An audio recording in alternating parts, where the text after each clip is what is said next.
అందరికి నమస్కారం. నిన్న ముఖ్యమంత్రి రేవంత్ రెడ్డి గారు జూనియర్ లెక్చరర్లకు నియామక పత్రం ఇస్తున్న సందర్భంలో ఇష్టానుసారంగా గౌరవ కేసీఆర్ గారి మీద పిచ్చిగా మాట్లాడడం జరిగింది.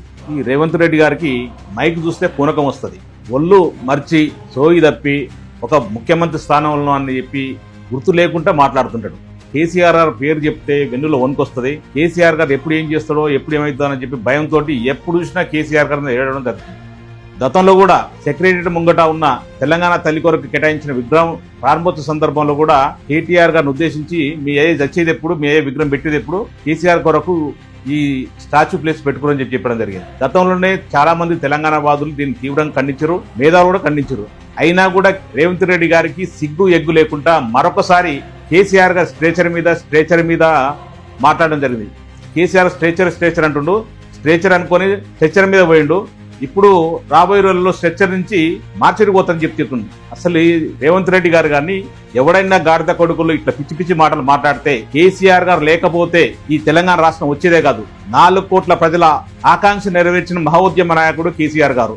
అట్లాంటి ఉద్యమ నాయకుడిని పట్టుకుని తెలంగాణ రాష్ట్రం వచ్చిన తర్వాత 10 సంవత్సరాలు తెలంగాణ రాష్ట్రాన్ని దేశంలో నెంబర్ 1 రాష్ట్రంగా తీర్చిదిద్దిన కేసీఆర్ గారిని ఇంత అసహ్యంగా చెండాలని మాటలు మాట్లాడినందుకు ఇట్లాంటి గాడిద కొడుకులను చెప్పుతో కొట్టాలి. ఎందుకు చెప్తున్నంటే ఇది ఒకటోసారి కాదు, చాలా సందర్భాల్లో కేసీఆర్ గారిని మాట్లాడుతుండ్రు. ఎవ్వరు కూడా ఈ రాష్ట్రంలో గాని ఈ దేశంలో గాని ఎవరు కూడా బాగు కోరుకుంటారు, అంతేగాని చావు ఎవరు కోరుకోరు.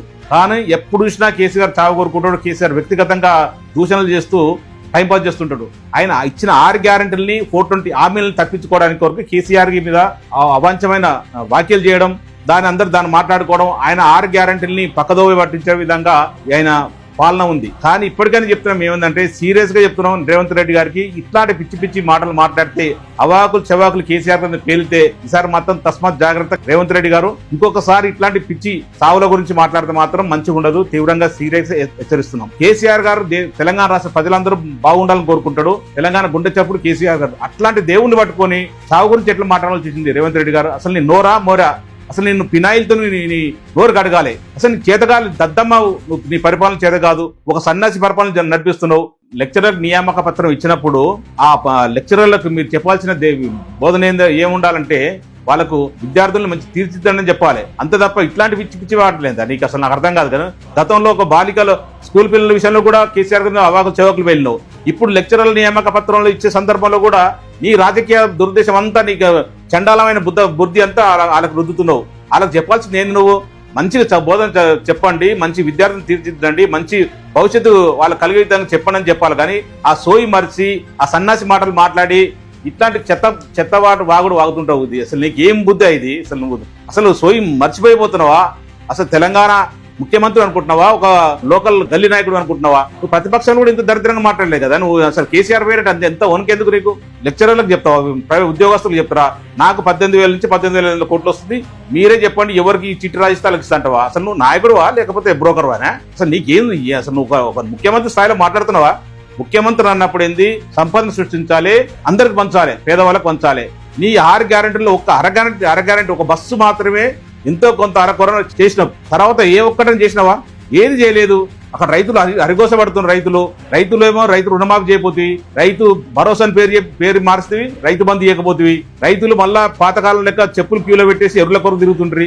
అసలు నీ పాలనలో ఒక 24 గంటలు కరెంట్ రాకపోయా, నీళ్లు సరిగా రాకపోయా. ఈ మార్చి ఫస్ట్ వీక్లే మొత్తం పొలాలను ఎండిపోతున్నాయి. దాని మీద దృష్టి పెట్టవు. గతంలో ఎట్లుండే, ఈ సమ్మర్ వస్తే చెరువులు మత్తలు దుంకేది, అట్లా ఉండే చెరువులు నిండా కుండలాగా ఉండేటివి తెలంగాణ రాష్ట్రంలో గౌరవ ముఖ్యమంత్రి కేసీఆర్ ఉన్నప్పుడు. అసలు నీకు పాలన చేతగాక దద్దమ్మ పాలన చేసుకుంటూ సన్నాసి మాటలు చెప్తే ఎప్పుడు సొల్లువాగుడు వాగుతూనే ఉంటావు. అసలు నీ పక్వత ఎప్పుడు బయటపడుతుందని చెప్పేసి మీరు ఈ వణుకు భయపడుతున్నట్టున్నావు. ఇప్పటికైనా సరే బుద్ధి తెచ్చుకొని, సిగ్గు తెచ్చుకొని తెలంగాణ రాష్ట్ర ముఖ్యమంత్రి లాగా ఒక హుందాగా మాట్లాడు. ప్రతిపక్షాల మీద ఏడవడం, మా తొలి ముఖ్యమంత్రి కేసీఆర్ గారి మీద ఏదో అవాకు చేయకు, ఏదో పిచ్చి మాటలు మాట్లాడుతున్నావు, అర్థం లేని మాటలు. తెలంగాణ సమాజం అంతా నీకెప్పుడు పిండం పెడదామని చూస్తుంది. నీ 3 సంవత్సరాల పీరియడ్ ఎప్పుడైపోద్దా, నీకు ఎప్పుడు పిండం పెడదామా, నిన్ను నీ కాంగ్రెస్ ప్రభుత్వాన్ని మార్చికి ఎప్పుడు పంపిద్దామా అని చూస్తుంది. అది ఆ దృష్టి లేదు నీకు, ఆ సోయి లేదు నీకు. ప్రజలంతా ఏంది? 4 కోట్ల ప్రజలు, తెలంగాణ ప్రజలందరూ నీ కాంగ్రెస్ ప్రభుత్వానికి నీకు పిండం పెట్టాలని చూస్తుంది. ఒక ఓటు 5 సంవత్సరాల శిక్ష కాబట్టి ఖచ్చితంగా ఇంకా 3.5 సంవత్సరాలు ఆగాల్సిందే కాబట్టి ఆగుతున్నారు. ఇంకా 3 సంవత్సరాల తర్వాత చూడండి అప్పుడు నీకు పిండం కాదు కదా ఇంకా అంతకన్నా హీనమైన ఉంటే అది పెడతాను నీకు. అట్లాంటి ఉంది పరిస్థితి నీ పరిపాలన. కేసీఆర్ ఉన్నప్పుడు 10 సంవత్సరాలు ఒక రామరాజ్యం లాగా, ఒక రైతు రాజ్యం లాగా, రైతు రాజుగా చేసిన ఘనత కేసీఆర్ గారు దక్కుతుంది. నీ పాలన ఎట్లుందే? ప్రతి రంగం ఇబ్బందులనే, ప్రతి మనిషి ఇబ్బందులే ఉన్నాడు. ఎవరన్నా సంతోషంగా ఉన్న సందర్భం ఉంది ఈ 15 నెలల్లో? ఇంకా బుద్ధి లేకుండా చెప్తున్నావు. కేసీఆర్ గారు అంటే 6,500 అప్పులు మిత్తులు కడతాని చెప్పి సిగ్గు బుద్ధి ఉంది అసలు? ఒక ముఖ్యమంత్రి స్థానం నుండి అంత పశ్చాపతం మాట్లాడతావా? ఆగేం చెప్పింది? 2,900 కోట్లు అప్పు కడుతున్నారని చెప్పిండ్రు. రిజర్వ్ బ్యాంక్ ఏం చెప్పింది? 2,200 నుంచి 2,500 కోట్ల రూపాయలు నెలకు అప్పు కడుతున్నారని చెప్పారు. నువ్వేమో 6,500 చెప్తావు. అసలు అర్థం పర్థం లేకుండా మాట్లాడుతూ ఒక ముఖ్యమంత్రివా, బ్రోకర్వా, అసలు గల్లీ లీడర్వా? అసలు నీకు ఏ పదం కరెక్ట్ సూట్ అయితే అర్థం కాని పరిస్థితుంది. 1,62,000 కోట్ల రూపాయలు అప్పు తెచ్చినావు ఈ సంవత్సరంలో 15 నెలల్లో. అసలు ఆ 1,62,000 కోట్ల రూపాయలు అప్పు ఎక్కడ చేసినావు? ఎవరికి పంపించినావు? ఏ మూటలు ఎవరికి పంపించినావు? లేకపోతే రాహుల్ గాంధీకి పంపించినావా? లేకపోతే మీ కేంద్ర ప్రభుత్వం కేంద్ర పార్టీకి పంపించరా?